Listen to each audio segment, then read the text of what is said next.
Today we're going to get to make an avatar that we are going to upload as our profile picture on our Google accounts. So on your page you're going to find a link. It says Avatar Maker. When you click on that from Miss Page's Lab, it's going to take you to a page that looks like this. You're going to choose if you're a boy or a girl. And then it's going to come up and let you make some changes to your avatar. Now, an avatar is a representation of you.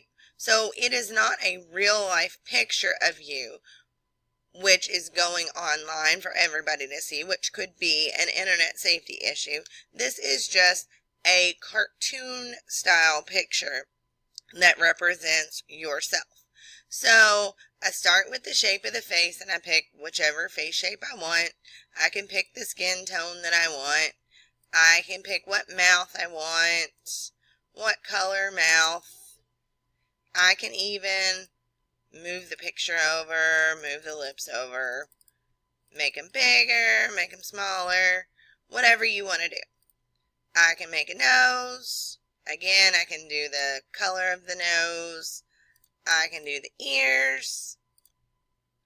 I can come over here and make different shaped eyes with different color eyelashes. The iris, which is the color of your eye. You can decide on the style and the color. You can do eyebrows. You can do glasses. If you want glasses, you don't have to have glasses. Hair, you have different hairstyles. You have different hair colors. And you have clothing.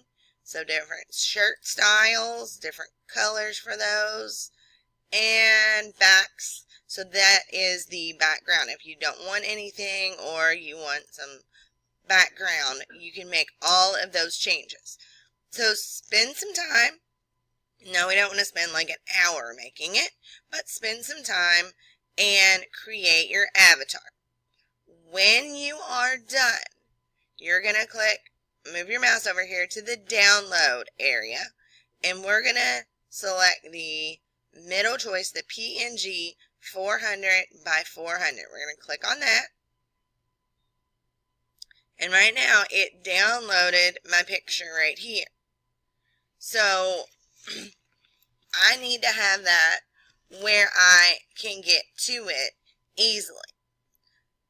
So if I click this little box up here, that minimizes my screen. I'm going to click on this and I'm going to drag it onto the desktop that I'm now seeing, and I'm going to let go.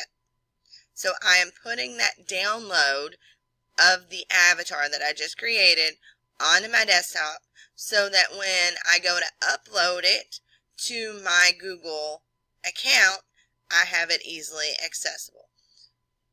If it disappears from here, we can find it. It'll just take a couple more steps for us to get there. So let me know if you need help.